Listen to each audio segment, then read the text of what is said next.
세 살 버릇 여든까지 간다라는 말이 있지요. 습관이란 오랜 세월 내 몸에 젖어 있어서 하루아침에 고치기란 매우 어렵습니다. 그러기에 나이 들어 익어간다는 말은 절제할 줄 아는 실천함에서 나오는 말입니다. 행복한 노년을 위해 어떤 것을 하고 계신가요? 건강한 라이프 스타일을 만드세요. 행복해지기 위한 라이프 스타일을 유지하면 행복한 노년을 보낼 수 있습니다.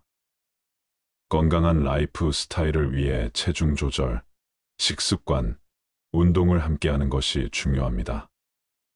친구와 가족들과 교류하세요. 가족 및 친구들과의 교류는 매우 중요합니다. 이것은 우리에게 안정감을 주고 분리된 존재로 느끼지 않게 해줍니다. 노년기에는 좋은 가족과 친구들이 점차 줄어들기 때문에 주변 환경과의 교류를 통해 이러한 문제를 극복할 수 있습니다. 의도적으로, 정기적으로 가족, 친지 및 친구와 만나 대화를 나누는 것이 좋습니다. 새로운 취미를 발견하세요. 나이가 들어도 새로운 취미를 발견하는 것은 큰 즐거움입니다. 취미는 우리에게 더 많은 자유시간을 제공하며 심리적 안정감을 주기도 합니다. 그리고 이를 통해 우리는 삶에서 더 많은 즐거움을 찾을 수 있습니다. 오늘은 행복한 노후 생활을 위해 노년이 되면 꼭 줄여야 하는 5가지를 말씀드리고자 합니다. 줄여야 할 5가지를 들어보시고 과연 이렇게 살고 있는지 체크해 보세요. 습관을 바꾸고 절제하기란 매우 어려운 일이지만 꼭 실천해 보시기 바랍니다. 첫 번째, 말을 줄여야 합니다. 나이가 들면 신뢰를 회복하기가 더 어렵습니다. 뱉은 말에 대한 책임감이 그만큼 커지기 때문인데요. 자신이 했던 말로 인해 그 화살이 나를 향하는 일이 생깁니다. 늙을수록 입은 닫고 지갑은 열라고 합니다. 제가 아는 분은 분위기에 취해서 돈을 빌려달라는 말에 흔쾌히 승낙했다가 나중에 후회하는 상황이 있었습니다. 내가 뱉은 말이 있어서 안 빌려 주기도 뭐하고 빌려주자니 신용이 안 좋은 사람이라 돌려받지 못할 것 같았기 때문입니다. 결국 돈을 빌려주면서도 아쉬운 소리를 하면서 빌려줬다고 하는데요. 더 가관인 점은 아직도 그 돈을 돌려받지 못했다는 사실입니다. 말보다 침묵이 낫다고 합니다. 모든 상황에서 입 닫고 가만히 있으라는 말이 아닙니다. 꼭 필요한 상황에만 말할 줄 아는 연습을 해야 합니다. 내가 말하는 상황이 필요한지 아는 방법은 간단합니다. 상대의 말을 잘 들어보면 됩니다. 상대가 말할 때 절대 끊지 말고 경청해 보세요. 비즈니스 대화에서도 상대가 말을 할 때 끊으면 무례합니다. 말소리를 듣고 영업에 실패할 수도 있습니다. 그만큼 경청이 우리가 갖춰야 할 매너라는 것입니다. 두 번째, 화를 줄여야 합니다. 나이가 많다고 감정대로 행동하는 분들이 있습니다. 어리다고 무시하고 내 기분이 나쁘다고 상대에게 화풀이하는 행동은 꼭 자제하셔야 합니다. 우리가 젊었을 적 보기 싫었던 어른의 모습이 바로 이런 모습이었습니다. 이런 행동은 꼰대 소리 듣기 딱 좋은 행동입니다. 그동안 나도 모르게 쌓인 화를 나보다 약하고 어려 보이는 사람에게 푸는 건데요. 일상에서 받은 스트레스를 해소하지 못하면 나이 들수록 화가 많아집니다. 분노라는 것은 단순히 화를 내는 것이 아닌 복잡한 감정이 섞여 있습니다. 그래서 분노가 쌓이면 내가 지금 어떤 감정인지 모르기 때문에 악한 행동이 나오게 되는 것입니다. 분노가 생기기 시작할 때는 한 차례 심호흡을 한 뒤 내가 느끼는 감정이 어떤 감정인지 파악하는 것이 중요합니다. 그렇게 내 감정을 살피는 동안 화는 누그러들고 분노는 사라집니다. 이것이 현명하게 나이 든 사람의 행동 방법입니다. 화를 내서 해결될 일이었으면 그 전에 벌써 해결됐을 것입니다. 평소보다 짜증이 늘고 화가 많이 난다면 그것은 어쩌면 내 몸이 나에게 보내는 신호일 수 있습니다. 극심한 스트레스에 시달리고 있거나 내가 감당하기 버거운 일에 봉착했을 수 있습니다. 이럴 때는 무엇보다 휴식이 최고의 약이라고 합니다. 어쩌면 여러분에게 지금 필요한 것은 다른 어떤 것이 아닌 휴식 아닐까요? 세 번째는 차를 타는 것을 줄여야 합니다. 뜬금없이 무슨 차를 타지 말라고 하나 생각하실 수 있는데요. 나이가 들수록 우리 몸의 근육은 줄어듭니다. 그럼에도 불구하고 가까운 거리도 꼭 차를 끌고 가시는 분들이 많습니다. 보다 건강한 노후 생활을 위해 가까운 거리는 걸어가는 연습을 해보세요. 걷기가 생각보다 많은 운동이 된다는 사실 알고 계셨나요? 자주 걷는 분들은 하루에 10분만 걸어도 혈액순환이 좋아지고 입맛이 달라진다고들 말씀하시는데요. 실제로 걷기를 하게 되면 신체적으로 많은 도움이 됩니다. 혈액순환 개선부터 면역력 증감에 심혈관 질환 예방까지 된다고 합니다. 또한 나이가 들면 땀 흘릴 일이 많지 않은데요. 걷기를 조금 해도 모공이 열리고 폐물 배출에 도움을 주기 때문에 오늘부터라도 가까운 거리는 걸어가는 연습을 해보세요. 또한 정신적인 부분에도 도움을 주기 때문에 긍정적인 생각이 나게 해주고 우울증 완화에도 탁월하다고 합니다. 많은 분들이 운동을 해야 된다고 하면 격한 운동을 몇 시간씩 하면서 땀을 쫙 빼야 된다고 생각하시는데요. 집 앞에서 10분을 걷는 것만으로도 아무것도 안 하는 것과 비교해서 엄청난 효과가 있다고 하니 걷는 습관을 잘 들여놓고 그 다음 관심 있는 운동으로 넘어가 보면 좋을 것 같습니다. 네 번째는 밥을 줄여야 합니다. 나이가 들고 나를 통제하거나 밥을 차려주는 사람이 없으면 매 끼니 시간을 지키지 않고 배가 고파지면 과식을 하는 등 식습관이 틀어지게 됩니다. 또한 배고플 때 과식하는 것은 체중 증가를 불러오는데요. 앞서 말씀드린 걷기, 운동을 습관들이기 시작할 때 식습관도 잘 지켜주시면 효과가 배가 됩니다. 체중이 조금만 줄어도 우리 몸의 체중을 지탱하는 다리와 허리 쪽 관절 부담이 줄고 통증도 완화될 수 있습니다.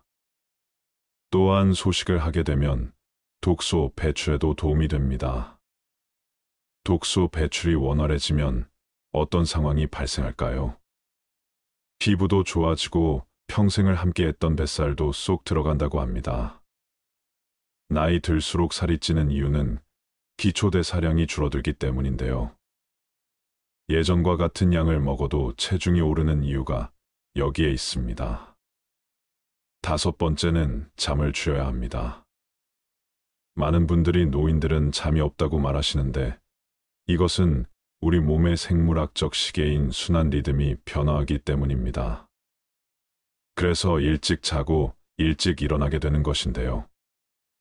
간혹 어떤 분들은 그냥 자고 싶을 때 자고 해가 중천에 떠도 그냥 이불 속에서 유튜브만 보시는 분들이 있습니다. 이렇게 되면 삶이 점점 악순환하며 변해갑니다. 계속 늦게 일어나다 보면 하루는 짧고 조금만 움직이면 새벽이 됩니다. 그래서 어떤 분은 마음을 먹고 평소보다 일찍 일어나서 동네를 한 바퀴 걷고 와서 따뜻한 커피를 한 잔 마시고 낮잠을 좀 참고 평소보다 일찍 잠자리에 들었다고 하는데요. 이 생활을 한 달을 하니 몸이 달라진 게 느껴졌다고 합니다. 이렇게 똑같이 하라는 것이 아닙니다.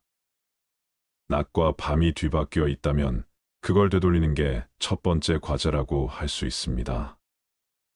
행복한 노후 생활을 위해 노년이 되면 꼭 줄여야 하는 5가지를 들으셨는데요.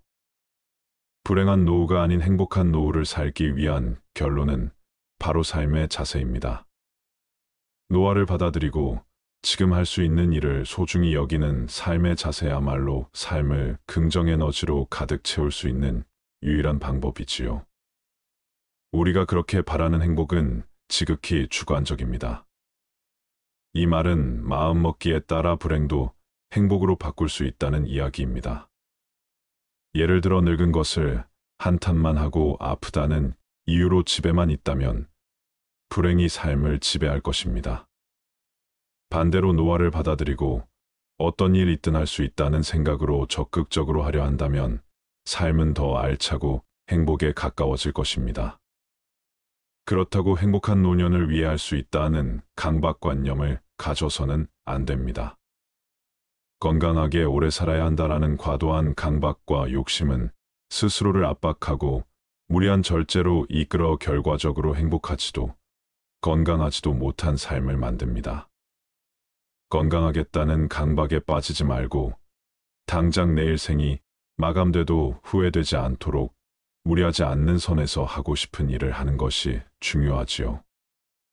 행복한 노년의 삶이란 현실을 그대로 받아들이고 내일 당장 생이 끝난다 해도 후회가 남지 않는 시간을 보내는 것입니다. 기대 수명이 점점 늘어남에 따라 몸과 마음이 모두 건강하게 늙기 위해 노력하는 사람 또한 많아지고 있습니다. 60세 이후 건강을 위해 고쳐야 할 건강의 해로운 습관 7가지를 말씀드리겠습니다.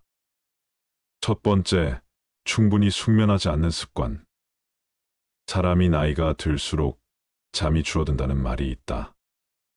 수면 시간이 적더라도 깊이 잠들고 숙면을 하는 것이 중요하다. 두 번째, 사회적 관계를 유지하지 않는 습관. 외로움은 사람을 죽음에 이르게 할 수 있는 위험한 감정이다. 사회적 고립은 인지 저하, 우울증, 면역체계 약화, 비만 등의 위험을 높인다고 한다. 또한 심혈관 관련 질환 위험을 2배로 높일 수 있다. 남성이 사회적 고립을 겪게 될 가능성이 더 크기 때문에 더욱 외로움을 느끼지 않도록 조심해야 한다. 세 번째, 물을 충분히 마시지 않는 습관. 물을 마시는 것이 건강에 좋다는 것은 잘 알려진 사실이다. 어린이와 노인은 체내 수분량이 적기 때문에 탈수의 위험이 높다. 노인이 특히 탈수 위험이 더 높은 이유는 나이가 들수록 다양한 약물을 복용하기 때문이다. 심한 탈수는 신장 및 비뇨기 문제, 열사병, 저혈량 쇼크 발작의 원인이 된다. 네 번째, 과도한 운동을 하는 습관. 노인의 과도한 운동은 몸에 해로울 수 있다. 나이가 들수록 골다공증과 같은 정형외과적 문제가 발생할 위험이 커지는데 고강도 운동은 뼈 문제를 악화시켜 더 많은 건강 문제를 일으킬 수 있다. 일반적으로 60세 이상이라면 걷기나 춤, 요가 등의 운동이 좋다. 다섯 번째, 두뇌 활용을 적게 하는 습관. 사람은 나이가 들면서 뇌도 노화하고 이로 인해 인지적 변화를 경험한다. 알츠하이머 협회에 따르면 뇌 건강에 도움이 되는 사회적, 정신적 활동을 시작하기에 늦은 때는 없다. 새로운 기술을 배우거나 취미를 시작하거나 공부를 시작하는 것이 도움이 될 수 있다. 위에 언급했듯이 사회적 활동은 노인의 인지, 저하와 치매 발병을 늦춘다. 여섯 번째, 음식을 조절하지 않는 습관. 나이가 들수록 제2형 당뇨병이나 심혈관 질환 등 만성질환에 걸릴 확률이 높아진다. 이러한 만성질환을 예방하기 위해서는 설탕과 나트륨 섭취를 적게 하는 것이 좋다. 또한 만성질환이 있을 때는 의료진이 처방한 약물을 적절하게 복용해야 건강을 유지할 수 있다. 일곱 번째, 흡연하는 습관. 만병의 근원인 담배를 끊는 것은 연령과 관계없이 모든 사람에게 유익하다. 이미 흡연한 지 오래되어 늦었다고 생각할 수 있지만 60세에 금연하더라도 건강은 충분히 개선된다. 우리 삶을 방해하는 2가지 요소가 있다. 하나는 어느 것도 끝내지 않는 것이요. 다른 하나는 어느 것도 시작하지 않는 것이다. 남을 부러워하거나 질투하지 마라. 경계하지도 마라. 오로지 최상의 자신을 만들어가는 것에만 몰두하라. 다른 사람이 무엇을 하건 상관하지 말라. 오직 자신이 무엇을 하고 무엇을 하지 말아야 할지 자신의 일에 대해서만 집중하여 생각하라. 스스로의 마음을 다스려 온전히 한 곳으로 집중할 수 있다면 그 어떤 일이든 모두 해결할 수 있다. 남을 위해서가 아니라 너 자신의 행복을 위해 선을 베풀어라. 신의 지혜를 선물로 받아라. 내 눈과 마음을 새롭게 하여 선을 베푸는 그 자체에서 기쁨을 누리는 가장 행복한 사람이 되라. 모든 것은 마음가짐에 따라 이루어진다. 사악한 마음으로 말하거나 행동하면 괴로움은 그 사람을 따라다닌다. 반대로 깨끗한 마음으로 말하거나 행동하면 행복과 보람이 그 사람을 따라다닐 것이다. 부처님 말씀을 토대로 노년의 행복을 위하여 몸과 마음의 건강을 지키는 방법 6가지를 말씀드리겠습니다. 첫 번째, 노후에는 적게 먹어라. 음식이 아무리 맛이 있더라도 제 양을 초과하여 먹어서는 안 된다. 오직 기력을 도와 몸을 이롭게 하는 데에서 그칠 줄 알아야 한다. 수행자는 음식을 탐닉해서는 안 된다. 사람은 누구나 자신에게 부여된 음식의 양과 수명이 있다. 그러므로 자기의 몫이 아닌 음식과 수명을 탐내서는 안 된다. 탐한다 해서 자기의 몫이 아닌 것이 더 오지는 않는다. 음식을 탐하면 수명이 짧아진다. 자기 식복이 정해져 있기 때문이다. 음식에 대한 탐심을 많이 내어 이번 생 자신의 식복을 넘어서면 현생에 더 먹을 복이 없어지기 때문에 수명이 다할 수밖에 없는 것이다. 과식을 하면 복력 또한 소멸한다. 과식을 하는데도 오래 산다면 그 사람은 삶이 불행해지기 쉽다. 식복이 없는데 많이 먹으니 다른 폭력들이 식복을 대체하여 폭력이 줄어들다 보니 불행해진다는 것이다. 음식물 섭취를 줄이면 삶의 진행 과정을 늦출 수 있고 금욕으로 신체의 번식 전략을 생존 전략으로 전환시키면 장수할 수 있다는 것이다. 음식물 섭취를 줄이면 2배에서 4배까지 수명이 증가한다고 한다. 이후야 어찌되었든 과식은 수행자에게 여러모로 도움이 되지 않는다. 과식은 정신을 혼란하게 만들며 온갖 욕구와 번뇌를 불러일으키고 고요한 선정에 이르지 못하게 한다. 소식을 하면 몸도 마음도 경쾌하고 가벼워 쉽게 선정과 지혜를 얻을 수 있다. 두 번째, 술을 멀리하라.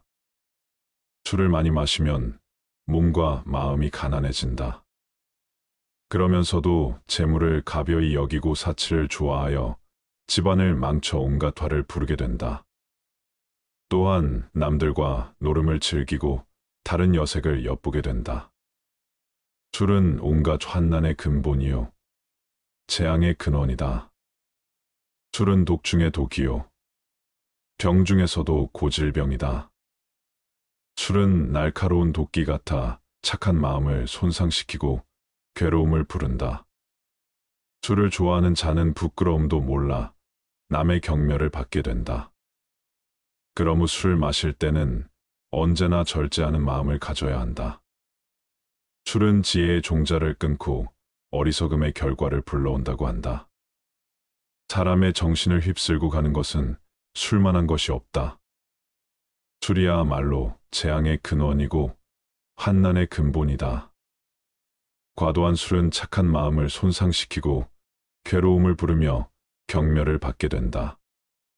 술을 마실 때는 언제나 절제하는 마음을 가져야 한다. 사실 술 그 자체는 선도 악도 아니고 좋고 나쁠 것도 없다. 술이라는 것 자체에 어떤 좋거나 나쁜 변하지 않는 성품이 있는 것이 아니다.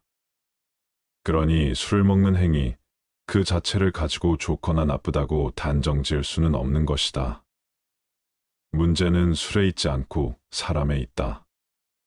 잘못이 있다면 술 자체가 잘못이 아니라 그 술을 먹는 사람에게 있는 것이다. 술을 먹고 정신을 잃어버리거나 취한 정신으로 온갖 악행을 한다면 그것은 술이라는 경계에 휘둘리는 것이다. 술이라는 것도 하나의 경계에 불과하다. 경계 그 자체는 언제나 좋고 나쁜 것이 아니다. 다만 경계를 받아들이는 사람에게 허물이 있을 뿐 술이라는 경계에 휘둘리지 않고 내 스스로 술이라는 대상의 마음을 빼앗기지 않으며 스스로 절제하고 다스릴 줄 아는 사람에게 술은 나쁜 것이라고 할 수 없다. 한두 잔의 술로서 인간관계를 가꾸어가며 술이라는 도구로서 삶의 윤활유로 삼을 수도 있지만 자칫 잘못하면 술이 인간을 망치는 도구가 될 수도 있는 것이다. 내 중심을 잡고 내 안의 주인공이 나를 이끌고 가야지 술이라는 경계가 나를 이끌고 가게 해서는 안 된다. 술이라는 경계에 휘둘리지 말라. 절제하며 게으르지 마라. 생활의 즐거움만을 쫓아 구하고 모든 감관을 보호하지 않으며 마음의 정도가 없고 겁이 많으면 악마는 마침내 그을 뒤엎는다. 바람이 약한 풀을 쓸어 넘기는 것처럼 생활의 즐거움만을 구하지 않고 모든 감관을 잘 지키며 먹고 마의 절도가 있고 항상 정진하여 믿음이 있으면 악마는 그를 뒤지 못한다. 생활은 조금 불편해야 좋은 것이라고 한다. 너무 편하면 게을러지고 자신의 빛을 잃을 수 있기 때문이다. 눈, 귀, 코, 혀, 몸을 가만히 내버려 두고 보호하지 않으면 이내 그 육신의 감각은 좋은 것만을 가리게 되고 욕망에 뒤덮인다.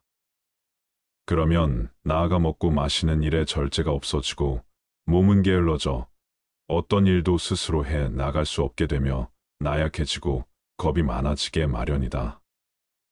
그랬을 때 그 나약한 마음의 틈을 타고 악한 생각이 들어오고 온갖 마장이 들끓게 된다.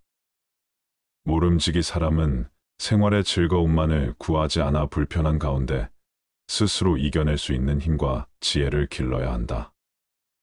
또한 먹고 마시는 일에 절제가 있으며 항상 끊임없이 노력하고 정진하여 마음의 틈을 만들지 말아야 한다.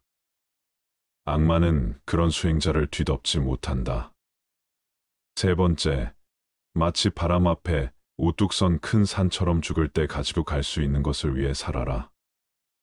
아무리 건강한 몸이라도 질병에 시달리게 마련이며 젊음도 늙음으로 돌아가고 어떠한 목숨이라도 죽음 앞에 무너지게 마련이니 영원한 것은 자비로운 마음으로 정법을 닦는 것이다. 그러면 임종에 이르러 후회하지 않게 될 것이고 임종에 이르러 후회하지 않으면 집착이 없어 좋은 곳에 날 것이다. 생이 있는 모든 것은 반드시 사가 있게 마련이다.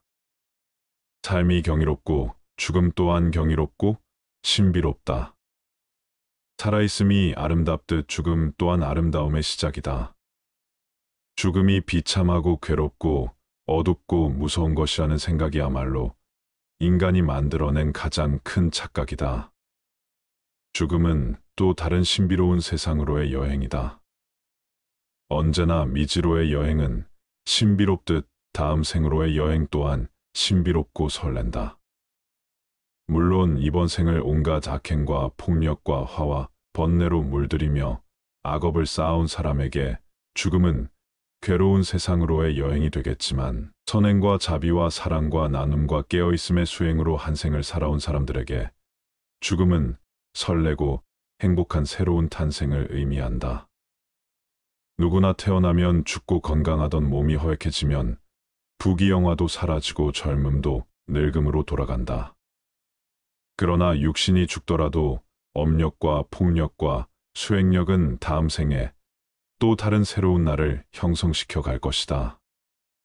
선업을 짓고 자비로서 복을 짓고 깨어있음에 수행을 행한 이는 임종에 이르러 후회하지 않을 것이고 후회가 없고 집착이 없는 이는 반드시 좋은 곳에 날 것이다. 죽음을 준비하는 것은 곧 삶을 어떻게 살아갈 것인가를 준비하는 것이다. 웰다잉이 곧 웰빙의 바탕이다. 지금 이 순간 임종이 닥친다면 후회가 없을 것인가? 업과 복과 수행 앞에서 부끄럽지 않을 수 있겠는가? 죽고 나서 가지고 갈 수 없는 것들의 목숨을 거는 어리석은 삶을 그만두라. 죽고 나서 가지고 갈 수 있는 것들이야말로 참되다. 죽음에 이르렀을 때에도 생사의 분별에 집착하지 않으면 평생을 쌓아온 업장이라 소멸할 수 있다. 일생을 수행했을 임종에 이르러 생사에 집착하면 그 수행은 물거품이 되고 오히려 마귀의 포로가 되고 만다. 지금이라도 본래 마음을 깨달으면 다시 번뇌에 물들지 않는다. 하루 중에도 잠자리에 들기 직전이 중요하다. 시끄러운 TV, 소음에 시달리다 잠에 들면 잠든 내내 소음이 꿈속까지 뒤따라와서 정신을 뒤흔들어 놓지만 잠들기 직전 고요함 속에서 잠에 들면 밤새 고요함이 지켜진다. 가만히 잠들기 직전 무슨 생각을 하다 잠이 들었는지, 그리고 그 생각들과 꿈에는 어떤 연관이 있었는지를 떠올려 보라. 잠들기 직전의 생각이 온통 꿈속까지 휘젓고 다니며 단점을 방해하고 있음을 알아차리는 데는 그리 많은 노력이 필요하지 않다. 하루 중에 이처럼 잠드는 순간이 중요하듯 일평생 가운데는 죽는 순간이 중요하다.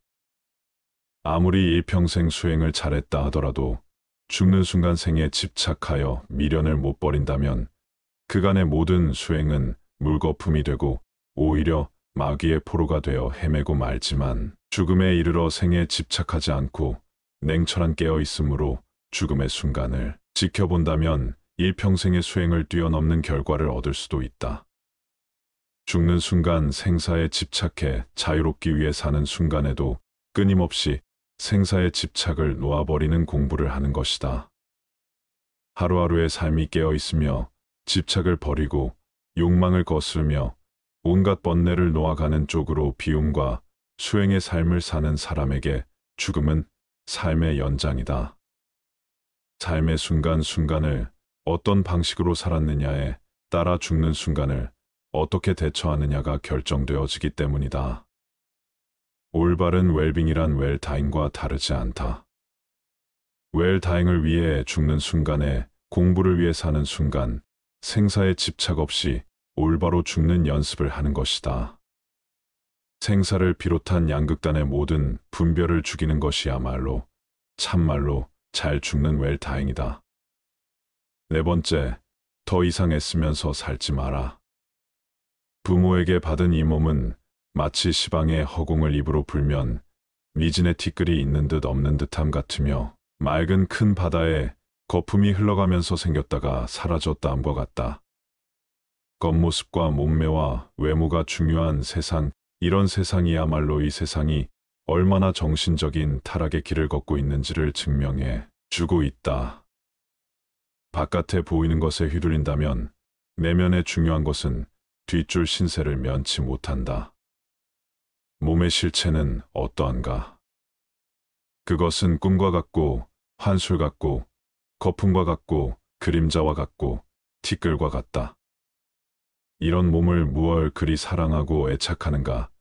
그래서 옛 스승들은 이 몸을 똥주머니라는 똥만 잔뜩 넣어 가지고 다니는 똥주머니라고 했다. 똥주머니를 위해 무얼 그리 치장하고 내세우며 어여삐 여기는가?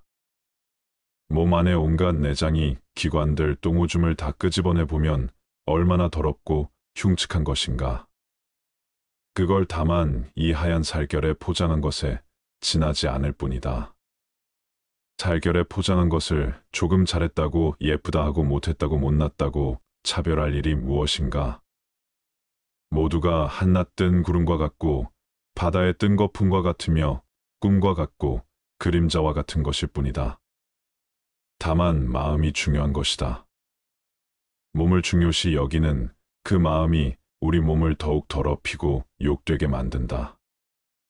몸에 얽매이고 집착할수록 정신은 공허하게 총기를 잃고 만다. 그러니 몸 형상 모습 생김새를 탓하지 말고 또 얽매이지도 말자. 몸을 이제 그만 놔둬라. 5번째, 부모님을 잘 섬기고 부모님께 효도하라.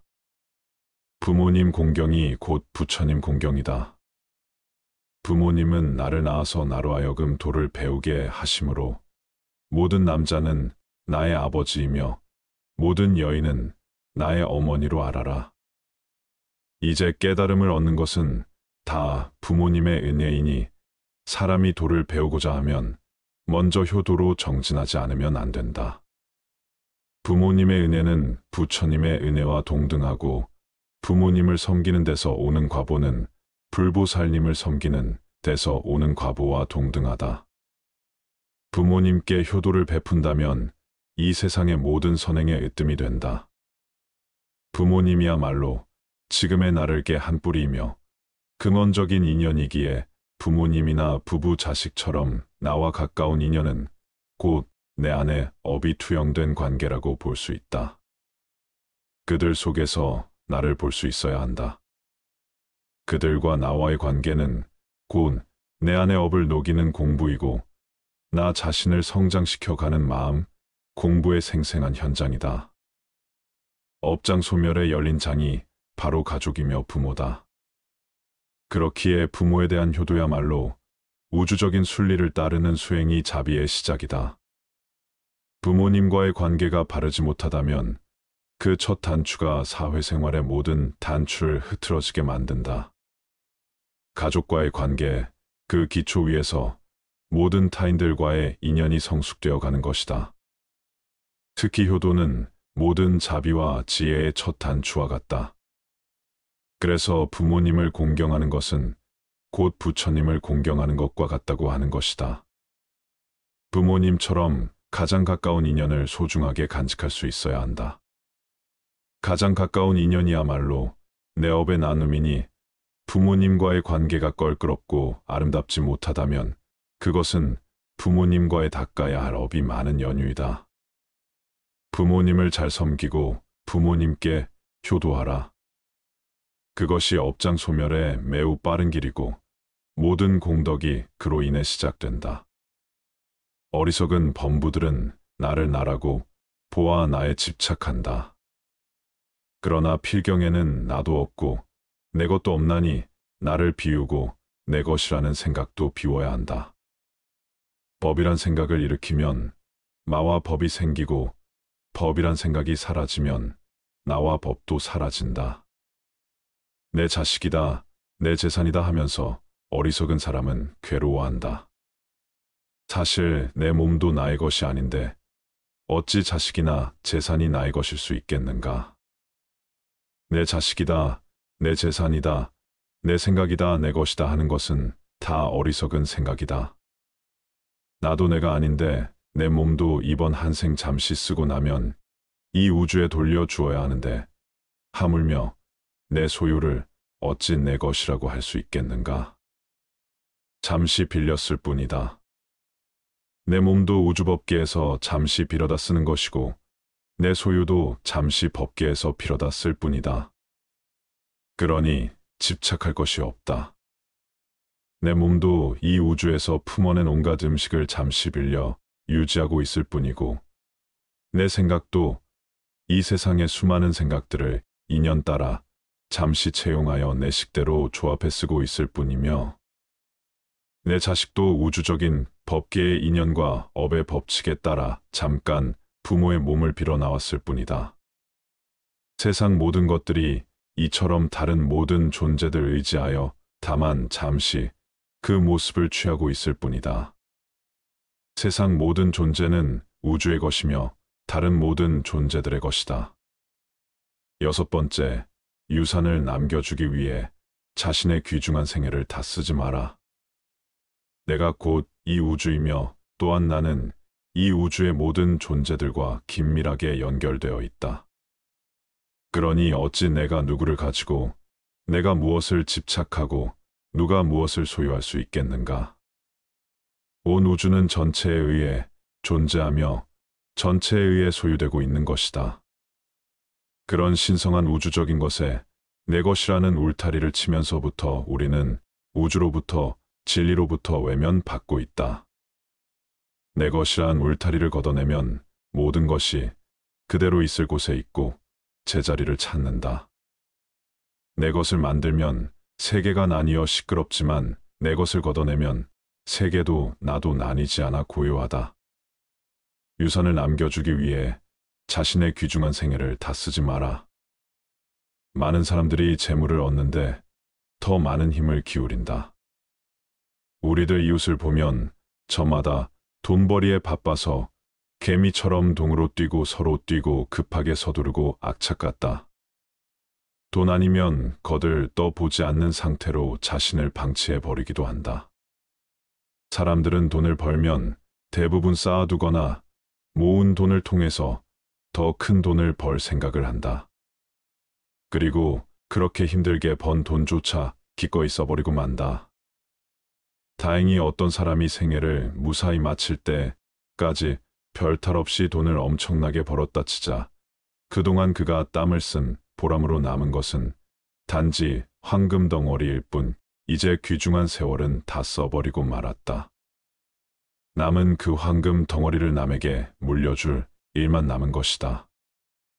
그런 생애가 혹시 남 보기에는 호화롭고 멋지게 보일지 모르지만 그는 사실상 인생을 잃기 위해 돈을 벌었으며 남에게 빼앗기기 위해 돈을 번 것이나 마찬가지다. 돈을 벌어서 써보지도 못하고 유산으로 남겨주기 위해 귀중한 인생을 낭비했다. 그는 참으로 허망한 일을 했으며 잊힌 생애를 살았다고 말할 수밖에 없다. 평생을 의식주의 호화호식 위에 악전고투를 하며 사는 것처럼 어리석은 일은 없다. 더구나 대체로 대한 유산을 물려받은 사람들은 순식간에 재산을 탕진하는 일들을 주위에서 흔히 보아왔다. 그렇다면 그는 자신의 인생도 돈을 위해 망치고 유산을 물려준 자녀까지 망치는 일을 자행해온 셈이 된다. 명예는 보배롭고 명성은 탐나는 것이지만 그것은 소수의 비범한 자에게만 허용되는 왕관이다. 그리고 그것은 돈으로도 살 수 없는 값진 것이다. 그러나 사람들은 명예의 월계관보다 재물을 더 선택하고 있다. 과연 돈이 많으면 남들이 떠받들 것이다라는 말이 사실이며 그것이 과연 행복을 가져다 줄 것인지는 의문이다. 모두가 그토록 바라던 순간은 바로 지금이다. 비록 100년을 살지라도 마음이 어리석다면 고요한 마음으로 하루를 사는 것만 못하다.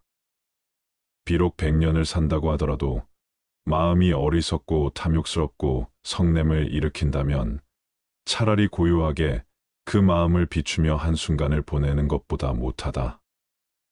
살면서 탐내고 어리석음을 지으면 그것이 다 번뇌가 되고 업이 되어 윤회의 수레바퀴만 더욱 길어지게 만들 뿐이지만 고요하게 그 마음 비추며 한순간을 보낸다면 억겁의 윤회를 쉬게 할 것이기 때문이다. 한순간을 살더라도 고요한 마음으로 마음을 비추며 영상 속에서 산다면 어리석은 마음으로 100년 1000년을 사는 것에 비할 수 없는 공덕이 생긴다. 어리석은 세월은 날이 갈수록 업장만 늘리게 되지만 고요한 한순간의 명상은 업을 소멸하고 지혜를 움트게 한다. 시간이란 환상일 뿐이다. 아무리 오랜 시간일지라도 단 한순간의 평화와 맞바꿀 수 없다. 지금은 바쁘고 정신이 없으니 나중에 기도하겠다는 사람, 지금은 삶이 버거우니 노후가 되어 조용할 때 수행하겠다는 사람, 지금은 돈이 많지 않으니 훗날 돈을 많이 벌게 되면 그때 가서 보시하겠다는 사람, 그들은 100년 1000년보다도 더 소중한 지금 이 순간이라는 인생의 클라이막스를 놓치고 있는 것이다. 지금 행하지 않으면 더 이상 시간은 없다. 지금까지 우리는 100년 1000년을 뒤로 미루며 지금까지 오지 않았는가. 그렇게 찾아오던 최상의 때는 바로 지금이며 최고의 장소는 바로 여기이다. 수행에서는 한순간도 버릴 것이 없다. 한순간이라도 마음을 고요히 하고 비추어 보라. 찬란한 지금 이 순간을. 부처님 말씀을 토대로 노년의 행복을 위하여 몸과 마음의 건강을 지키는 방법을 말씀드렸습니다. 우리는 살며 나이를 먹어갑니다. 어릴 때부터 어른이 되기 위해 배워야 할 것들을 배우고 경험을 통해 성숙해가며 세상을 더 잘 이해하게 됩니다. 그러나 나이를 먹으며 우리는 얻어야 할 것뿐만 아니라 버려야 할 것도 생각해야 합니다. 나이를 먹어가며 얻어야 할 것뿐만 아니라 버려야 할 것에도 집중하는 것은 더 풍요로운, 행복하고 만족스러운 삶을 살기 위한 핵심입니다. 과거의 짐을 버리고 긍정적인 관점을 채택하며 관계를 중요시하고 배우며 발전하며 감사하며 충실하면 나이가 들어도 우리는 풍요로운 삶을 즐길 수 있을 것입니다. 이것이 나이를 먹어가며 얻어야 할 것과 버려야 할 것에 집중해야 하는 이유입니다. 오늘은 인생 후반기 삶이 심플해지기 위해서는 어떤 습관을 버려야 할지 알려드리겠습니다.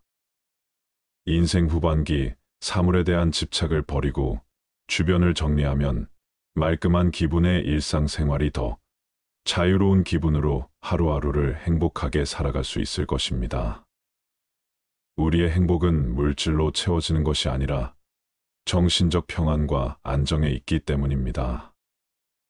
은퇴를 하고 인생 후반기에는 이런 불필요한 것들 버리기를 실천해서 좀 더 삶을 가볍고 여유로운 마음으로 살아갈 필요가 있습니다.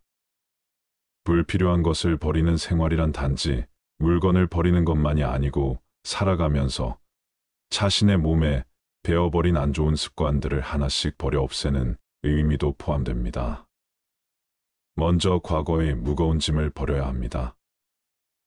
나이가 들면서 우리는 과거의 경험과 기억을 더 많이 갖게 됩니다. 이것은 양면성을 지닌 것입니다. 어떤 경험은 우리에게 지혜와 성숙함을 가르쳐 줍니다. 그러나 불행히도 어떤 사람들은 과거의 실수나 상처를 너무 오래 기억하고 끌어올려 자신을 괴롭히는 경향이 있습니다. 나이가 들면서 우리는 이러한 무거운 짐을 버리고 더 나은 미래를 위해 나아가야 합니다. 두 번째로 불필요한 스트레스와 걱정을 버려야 합니다. 나이가 들면서 스트레스와 걱정은 더욱 해로울 수 있습니다. 미래에 대한 불안, 건강 문제, 경제적 문제 등 다양한 이유로 우리는 스트레스를 받게 됩니다. 그러나 스트레스와 걱정은 우리의 건강을 해칠 수 있으며 행복을 방해할 수 있습니다. 나이가 들면서는 불필요한 스트레스와 걱정을 버리고 현재의 순간을 즐기기 위해 노력해야 합니다. 세 번째는 바로 선입견입니다. 어릴 때는 몰라서 이럴 거야 하고 착각하고 오해하는 경우가 많고 나이가 들면서는 이랬으니 이렇겠지 하고 편견을 갖게 되는 경우가 많습니다. 어릴 때는 내가 잘 모르고 어리석다는 것을 감추고 싶어서 그랬던 것 같고 나이가 들어서는 미지의 것에 대한 호기심을 잃어버려서 그랬던 것 같습니다. 시간이 지나 여러 가지 일들을 경험하고 그런 경험으로 인해 지혜가 생기는 것은 좋은 일이지만 반대로 선입견이라는 것이 생겨버리기도 합니다. 그래서 아직 해보지 않은 일에 대해, 아직 읽어보지 않은 책에 대해, 보지 않은 영화에 대해, 아직 제대로 만나보지 않은 사람에 대해 제대로 알아보려 하지 않고 눈 돌리지 않았는지, 귀를 닫고 이야기를 듣지 않았던 것은 아니었는지, 마음을 열고 생각을 기울여 주었는지 본인에게 물어봐야 합니다. 모르면서 아는 척하는 것이 꼴볼견인 것만큼 선입견으로 미리 이럴 거야 하고 판단해버리는 것도 꼴볼견입니다. 물론 해보고 읽어보고 만나보고 들어보고 그 다음에 판단을 내리는 것은 괜찮습니다. 인생을 살면서 쓸데없다고까지는 할 수 없어도 그다지 꼭 필요하지 않은 것들에 너무 많은 시간과 물질 에너지를 낭비하고 살고 있다는 생각이 들 때가 있습니다. 우선 큰 집과 자동차 집안을 꽉 채우고 있는 수많은 가구나 옷, 기타 각종 물건들과 그리고 온갖 사람들과의 관계 때문에 생기는 행사나 만남들, 이로 인한 형식적 체면 치레 때문에 많은 시간과 돈을 쓰게 됩니다. 나이가 들면서 우리는 지금까지의 삶에 감사하고 충실해야 합니다. 우리의 경험과 노력에 대한 감사의 마음을 가지고 더 나은 미래를 향해 나아가야 합니다. 또한 가족과 친구들에 대한 감사의 마음을 표현하고 나누는 것도 중요합니다. 나이를 먹어가며 얻어야 할 것뿐만 아니라 버려야 할 것에도 집중하는 것은 더 풍요로운 행복하고 만족스러운 삶을 살기 위한 핵심입니다. 긍정적인 관점을 채택하며 관계를 중요시하고 배우며 발전하며 감사하며 충실하면 나이가 들어도 우리는 풍요로운 삶을 즐길 수 있을 것입니다. 이것이 나이를 먹어가며 얻어야 할 것과 버려야 할 것에 집중해야 하는 이유입니다. 나이가 들면 들수록 물건의 사용 여부와 상관없이 버리지 못하고 모아두는 습관이 생깁니다. 여러 원인이 있지만 인지기능 저하가 주요 원인으로 꼽힙니다. 사람은 나이가 들면 서서히 인지 기능이 떨어지는데 실제 저장강박증이 있는 자도 젊은 층보다는 노인에게서 많다고 합니다. 오래된 신문 잡지책 옷을 버리지 못하는 것에서부터 심하면 실내가 쓰레기로 가득 찬 상태로 내버려 두기도 합니다. 인구 중 2에서 5% 나타날 정도로 흔한데 환자는 젊은 층보다 노인에게서 2배 정도 많다는 연구 결과가 있습니다.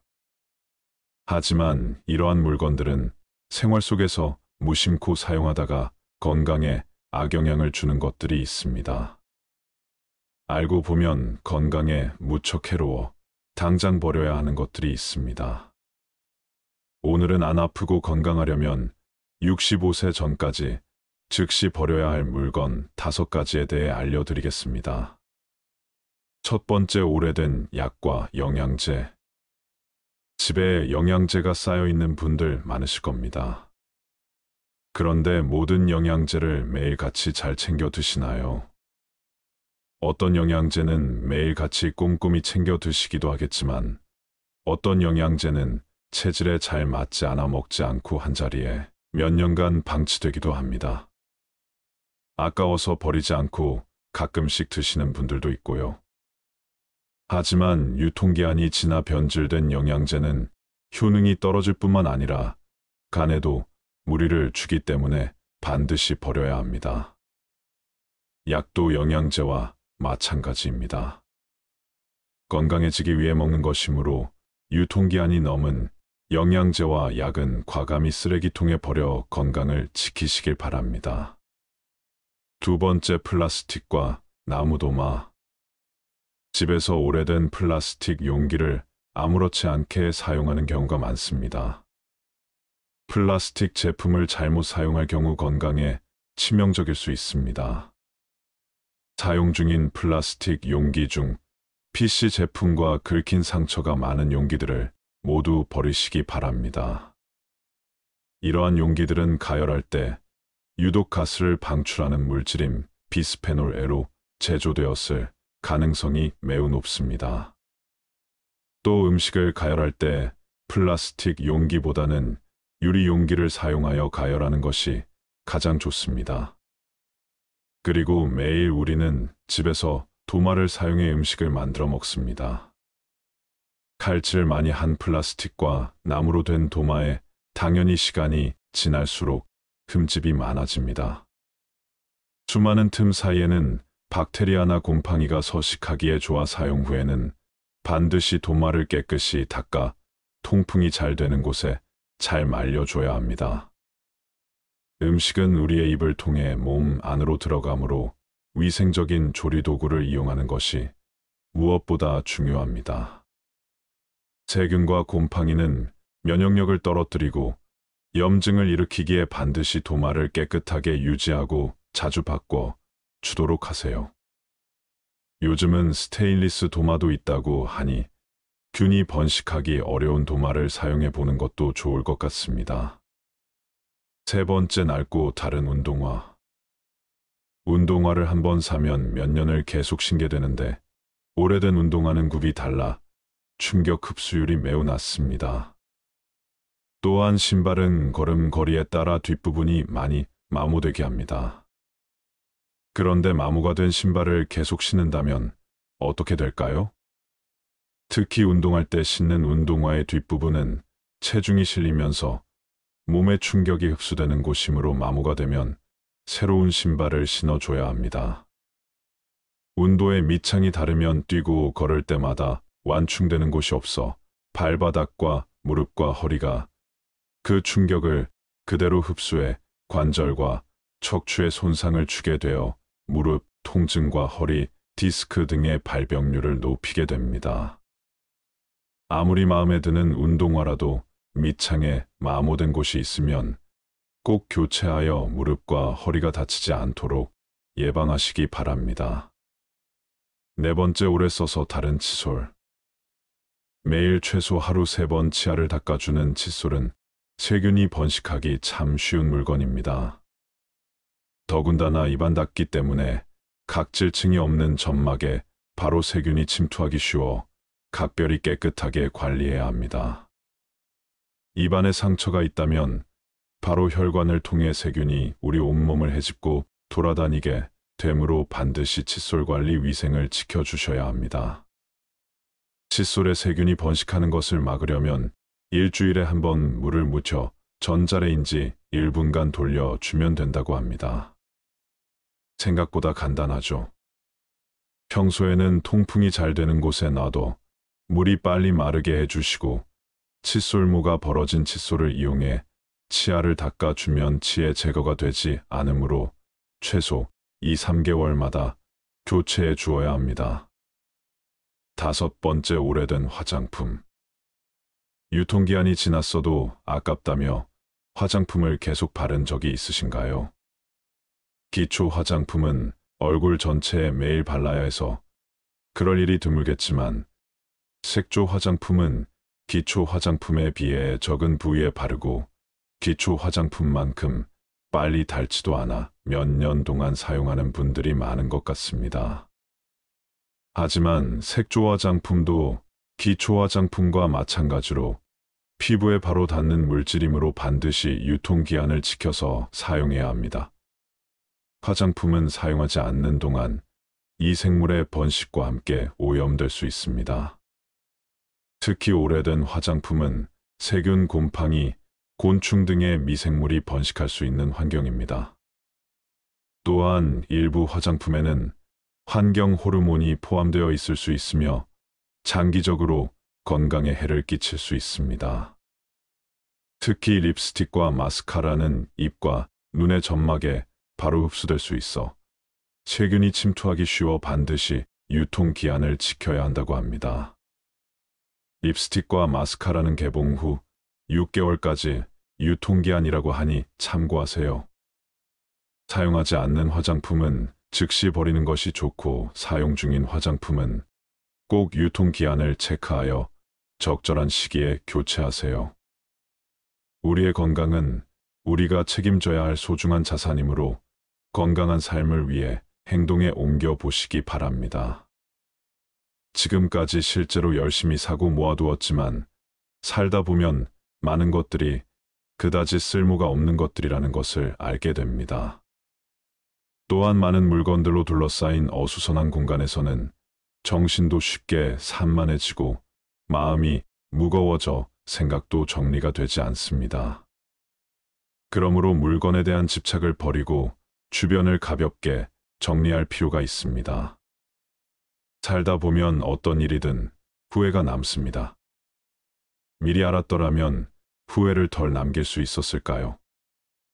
인생의 후반기를 보내고 있는 60대들은 그들이 지금껏 살아온 발자취 곳곳에서 후회를 발견한다고 합니다. 인생의 시행착오를 줄이고 더 나은 인생을 살기 위해서 꼭 알아야 되는 건 무엇일까요? 첫 번째, 저축을 많이 하지 못한 것. 자축은 노후 대비에 가장 중요한 역할을 합니다. 은퇴 이후 가장 큰 고민을 경제적인 어려움이라고 꼽았습니다. 고정 수입이 줄어들고 자녀 지원비, 병원비 등 각종 늘어가는 지출비 탓에 생활고에 시달릴 수 있습니다. 노후 대비를 위해서는 먼저 저축을 시작해야 합니다. 저축을 시작할 때는 먼저 현재 수입과 지출을 파악하고 가능한 많은 돈을 저축하는 것이 좋습니다. 젊은 나이에 저축을 하지 않으면 은퇴 이후 큰 고난을 겪게 될 수 있습니다. 두 번째, 배우자에게 잘하지 못한 것. 배우자는 평생을 함께 할 반려자입니다. 60대가 되어서도 배우자가 옆에 있다면 그야말로 그것 자체가 천국입니다. 그러나 상대방의 소중함을 쉽게 간과해버리고는 합니다. 나이가 들수록 곁에는 서로만 남게 되며 자식도 소용없습니다. 배우자에게 최선을 다하며 앞으로의 노후를 그려나갑시다.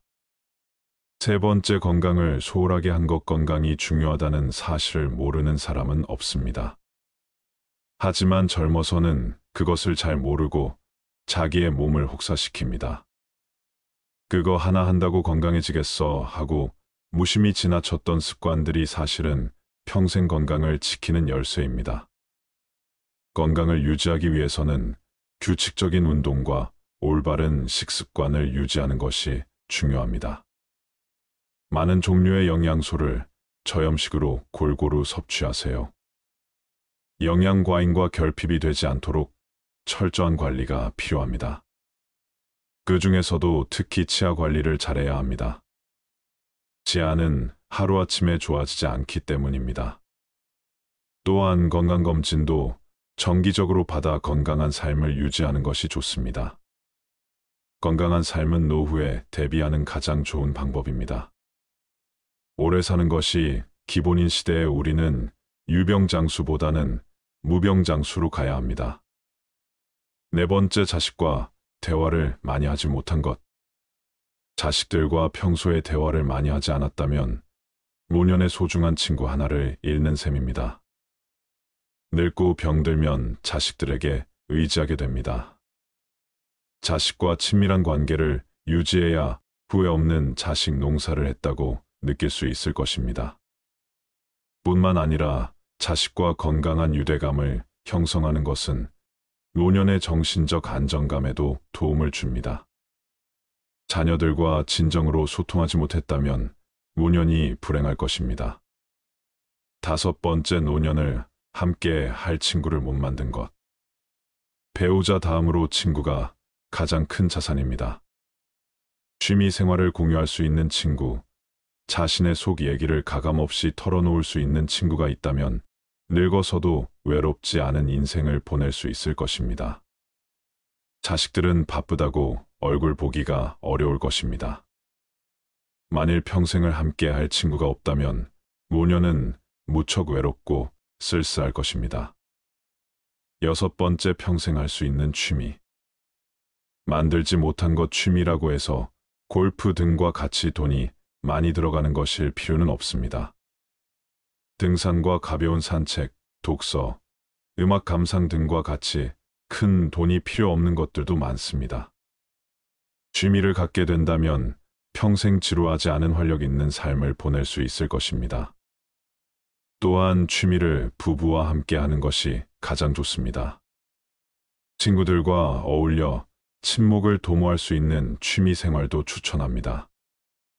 나이와 건강에 맞는 취미를 개발하는 것은 아주 중요한 노후의 요건임에는 틀림없습니다. 일곱 번째, 배움을 멈춘 것.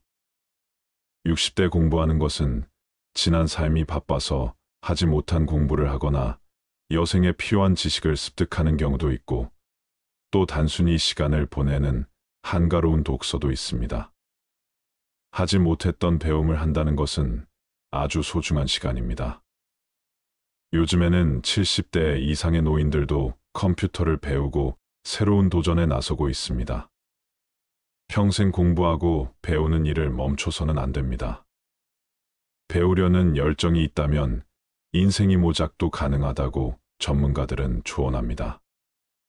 여덟 번째, 일기를 쓰고 기록을 남기지 못한 것. 은퇴한 나에 생각해보면 자신이 살아온 인생의 험하고 덧없이 느껴질 때도 있습니다. 그럴 때 평생 자신이 걸어온 발자취를 돌아보고 정리하는 것이 필요합니다. 그렇게 하기 위해서는 젊어서부터 기록을 남기는 습관이 필요합니다. 일기를 매일 쓰라고 말하는 것은 아닙니다. 다만 틈틈이 기록하고 사진 등을 남겨놓으면 나중에 자신의 삶을 정리하는데 도움이 될 것입니다. 9번째, 연금과 보험을 들지 못한 것. 노년기에는 뜻하지 않게 먹더니 들어가는 경우가 많습니다. 대부분 건강과 관련된 비용입니다. 60년대생들이나 그 이전에 태어난 사람들에게는 노후 준비에 대한 접근, 방식이 현대의 젊은 세대와는 다르게 해야 한다는 건데, 노후 준비 시간이 상대적으로 적다는 점을 감안하여 고령자를 위한 특화된 투자 상품을 찾아볼 필요가 있습니다. 예를 들어 안정적인 수익률을 제공하는 연금, 상품이나 투자 상품 등을 활용할 수 있습니다. 또한 투자에 대한 전문적인 조언을 받기 위해 금융 전문가의 도움을 청하는 것도 좋은 방법입니다. 노후 준비는 재무적인 준비뿐만 아니라 건강 상태를 유지하는 것도 중요합니다. 이는 의료비 부담을 줄이는데 도움이 될 뿐만 아니라 더 나은 삶의 질을 유지하는 데도 기여합니다. 한 살이라도 어릴 때부터 경제와 재테크에 관심을 갖는 게 중요한데, 이제는 선택이 아닌 필수인 시대인 것 같습니다.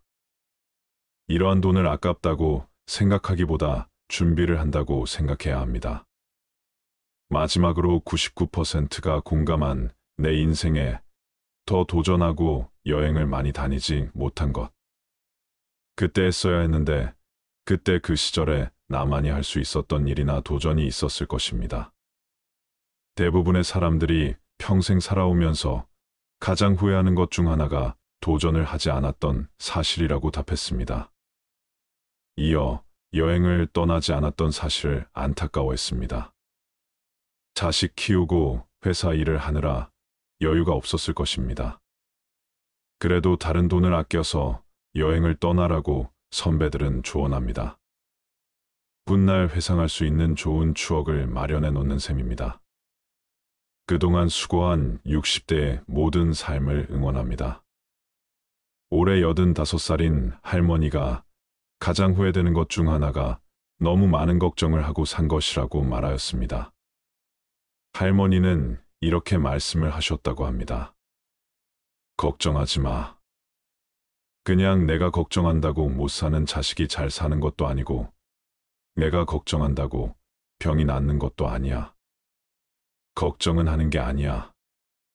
차라리 그냥 좋아지길 바라는 게 더 좋아. 그리고 마지막에 죽을 때 웃는 사람이 행복한 줄 알았는데 그게 아니야. 평상시에 걱정 없이 행복하게 웃는 게 진짜 행복한 거야. 행복은 저축처럼 안 쓰고 모아둔다고 모아지는 게 아니야. 행복할 땐 그냥 걱정 없이 행복해야 돼. 평상시에 걱정 없이 행복한 것이 진짜 행복한 사람인 거야. 모아두었다가 꺼내 쓸 수 있는 게 행복이 아니야. 그냥 걱정하지 마. 편히 그냥 그렇게 웃으며 살아. 그게 최고야. 근데 그걸 그동안 못했어. 너무 늦게 깨달은 거지. 이 말을 보고 참 생각이 많아지더군요. 그동안 제가 어떻게 살았는지도 뒤돌아보게 되고 그랬습니다. 이럴 때 어느 스님의 말씀이 생각이 나네요. 과거를 후회하며 삶의 오답을 찾으려 하지 마라. 삶은 정답이 될 수 있고 오답도 될 수 있다. 즉, 삶의 정답은 없다. 개개인 모두가 정답이 될 수 있고 모두가 오답의 가능성도 있다. 그런데 우리는 끊임없이 정답을 찾고 쫓는 것에 습관이 되어 있다. 그러면서 후회를 한다. 그럴 필요 없다. 지금 내가 서 있는 이 자리가 내 자리이고 정답과 오답을 나누며 분별하는 마음이 괴로움을 가지고 오는 것이다. 정답이든 오답이든 그냥 그대로 다 받아들이면 그대로 정답이 되는 것이다. 여러분들의 후회되는 것들은 무엇이 있나요? 그리고 그 후회되는 것들을 하지 않기 위해 어떤 노력을 하고 있나요? 지금껏 쉴 틈 없이 달려온 여러분의 마음에 위로가 되는 좋은 글 하나 읽어 드리도록 하겠습니다. 다들 마음을 내려놓고 어느 한 의사의 이야기에 집중해 주시길 바랍니다. 나는 의대 교수였다. 79세의 노인이다. 정신과 전문의로 50년간 15만 명의 환자를 돌보고 학생들을 가르쳐 왔다. 퇴직 후 왼쪽 눈의 시력을 완전히 잃었다. 당뇨병, 고혈압, 통풍, 허리 디스크, 관상동맥 협착, 담석 등 7가지 중병과 고달픈 스트레스를 벗삼아 어쩔 수 없이 살아가고 있다. 한쪽 눈으로도 아침이면 해를 볼 수 있고 밤이 되면 별을 볼 수 있다. 잠이 들면 다음 날 아침에 햇살을 느낄 수 있고 기쁨과 슬픔과 사랑을 품을 수 있다. 남의 아픔을 아파해 줄 수 있는 가슴을 가지고 있다. 세상을 원망할 시간이 없다. 지팡이 짚고 가끔 집 밖으로 산책을 했다. 한쪽 눈이지만 보이는 것만 보아도 아름다운 것이 많았다. 지금은 다리에 힘이 없어 산책이 어렵지만 계절이 바뀔 때마다 보이는 앞산숲을 색깔이 아름답다. 삶이 감사하다. 인생이란 바로 여기와 지금이다. 행복을 느낄 시간과 공간과 사람은 바로 지금이다. 지금 여기에서 함께하는 사람들과 어울려 한 번이라도 웃으며 이야기를 나눌 수 있는 곳이 바로 즐거움이다. 살아보니까 그렇다. 뇌 속에서 행복을 만드는 물질은 엔돌핀이다. 엔돌핀은 과거의 행복한 추억 때문에 생기는 게 아니다. 지금 내가 즐거워야 엔돌핀이 형성된다. 사람이 어떻게 늘 행복하기만 하느냐고 묻는 이들도 있다. 그런 이분법적인 생각에서 벗어나야 한다. 어제 죽은 사람들이 하루라도 더 살기를 원했던 그 소중한 시간에 나는 오늘을 살고 있다. 괴롭고 슬퍼도 한 가닥 희망을 만들어 보자. 살아있음이 즐겁고 만날 수 있음에 감사하자. 지나간 세월은 어렵게 살았더라도 다 행복했던 거라고 나이 든 사람들은 이야기한다. 왜냐하면 사람은 누구나 짜릿하게 행복한 시간이 있었다. 사람은 그 추억으로 사는 것 같다. 괴로움을 겪어봐야 행복할 줄 안다. 인생살이 살면서 오늘 지금 여기가 제일 중요하다라는 말이 맞는 말 같다. 아내 없이 살아보니까 있을 땐 몰랐는데 젓가락 한쪽이 없어진 느낌이다. 있을 때 잘해라는 말을 많이 들었는데 그럼 어떻게 살아야 할까? 우리 장인이 하신 말씀인데 나에게 주어진 대로 감사하면서 받아들이면 다 보여. 행복의 답은 바로 지금 여기 내 가슴에 담겨 있다. 고개 들어 저 멀리 하늘을 한번 보자. 정말 눈물 없이 들을 수 없는 가슴 아픈 이야기입니다. 반려자를 잃고 젓가락 한 짝을 잃은 듯한 기분을 여러분들은 공감하시나요? 배우자의 소중함을 느낄 수 있는 어느 한 부부의 감동 실화를 말씀드리겠습니다. 미안하지만 난 당신을 사랑하지 않아. 왜 결혼했는지 모르겠어. 나는 말했다. 아내가 두 손으로 얼굴을 가리고 말없이 울었다. 난 미안했지만 등을 돌리고 집을 나왔다. 아내와 더 이상 살아갈 자신이 없었기 때문이다. 아내에게 이혼 서류를 꺼냈다. 집과 자동차, 부동산과 현금, 그 중에서 당신이 30%를 가질 수 있어. 아내는 말없이 눈물만 흘렸다. 이튿날 집에 돌아와 보니 탁자에 아내가 써놓은 편지가 있었다. 눈물이 얼룩져 있어서 혹시 내 마음이 흔들릴까 봐 읽지 않으려 하다가 나도 모르게 읽어내려갔다. 난 아무것도 원하지 않아. 다만 한 달쯤 시간을 갖고 싶어. 한 달만이라도 아무 일 없는 것처럼 대해줘. 아이 시험 기간이니까. 신경 쓰지 않게. 그리고 이혼 조건으로 한 가지 부탁만 할게.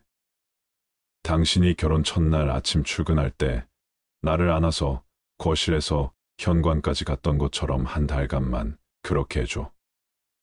이 여자가 미쳤나 이런 생각이 들었지만 한 달이면 끝날 일이니까라고 생각하며 그렇게 해주기로 했다. 첫날 거실에서 아내를 들어 올려 안았을 때 몹시 어색했다. 몇 년간 우린 신체 접촉이 없었으니까. 칩보를 걸어 현관까지 갔을 때 뒤에서 아이가 박수를 쳤다. 멋있다면서 나는 아이에게 웃음을 지어 보이며 아내를 내려놓고 출근했다. 둘째 날은 첫날보다 나아졌다. 아내는 내 가슴에 적극적으로 기댔고 블라우스에서는 향기가 났다. 피부의 잔주름을 보면서 그동안 모르는 사이 이렇게 됐구나 하는 생각이 들었다. 나와 결혼해 이렇게 되었구나 생각하니 조금 미안했다. 셋째 날, 넷째 날 아내를 들어 올렸을 때 오래전에 친밀함이 돌아오는 듯한 느낌이 들었다. 내게 자신의 10년을 바친 이 여자 다음 날 또 다음 날 아내를 안아 나르는 것이 익숙해졌다. 어느 날 아침 아내가 옷을 고르고 있었다. 옷들이 모두 커져버렸다며 투덜댔다. 그러고 보니 아내를 들면 들수록 가벼워지는 느낌이 있었다. 이혼 걱정에 야위어 가고 있는 중일까? 또 다른 아침 아들이 들어오더니 엄마를 안고 나갈 시간이에요라며 미소를 짓는다. 녀석에게 이 일이 이제 일상으로 자리 잡은 것이다. 아내는 아이를 꼭 껴안는다. 마음이 흔들리고 있다. 드디어 마지막 날이 왔다. 나는 아내와 헤어질 수 없다는 걸 알았다. 이혼을 취소하기로 했다. 회사에서 나온 뒤 꽃집에 들려 부케를 샀다. 부케에 나는 이제부터 죽을 때까지 당신을 아침마다 들어올릴게라고 써달라고 했다. 그리고 집으로 달려갔다. 여보, 미안해. 우리 헤어지지 말자. 난 당신을 여전히 사랑의 현관에 들어서자마자 나는 소리쳤다. 그런데 아무런 응답이 없었다. 안방으로 들어서자 아내는 잠든 듯 가만히 누워 있었다. 그녀는 숨져 있었다. 아내가 남긴 편지에서 위안 말기였다는 사실을 알았다. 아내는 자신의 시한부 삶을 받아들였고 아들에게 다정한 부모의 마지막 모습으로 기억하게 하고 싶었던 것일까. 부케를 떨어뜨리며 나는 주저앉은 채 아내를 안고 한없이 울었다. 위의 글은 외국인의 페이스북에 올라왔던 글입니다. 실화든 소설이든 사연이 가슴을 아프게 하네요. 우리는 날마다 함께하고 가깝게 접하는 것들에 대해서는 귀하고 가치 있다는 것을 모르는 경우가 많습니다. 그것이 얼마나 소중하다는 것도 인식하지 못하죠. 그러다 내 곁을 떠난 후에서야 깨닫게 되지요. 그때서야 가슴 치며 후회해도 소용없게 된답니다. 내 곁에 있는 소중한 사람, 오늘 하루 따뜻한 미소로 대하는 하루 만들어 보세요. 물고기는 물속에 있을 때는 그 어느 곳으로든 갈 수 있는 자유와 행복을 가지고 있습니다. 하지만 물고기는 자신이 자유롭고 행복한 존재라는 사실을 알지 못합니다. 사람들이 쳐놓은 그물에 걸려 땅 위에 올라오고 난 후에야 비로소 그때가 행복했었다는 사실을 알게 됩니다. 사람 또한 마찬가지 아닐까요? 가지고 있을 때는 모르다가 꼭 잃어버린 후에 아들이 늦게 행복이 무엇인지 깨닫게 되는 못난 습성. 행복은 공기 같은 것입니다. 보이지도 않고 만질 수도 없지만 어느 곳에나 있는 영국 속담 중에는 이런 것이 있습니다. 행복은 사라진 후에야 빛을 낸다. 사람들이 행복의 실체를 보고 만질 수 있다면 그것이 떠나가기 전에 소중히 다루련만 행복은 언제나 떠나가면서 제 모습을 사람들에게 보여준다는 말이겠죠.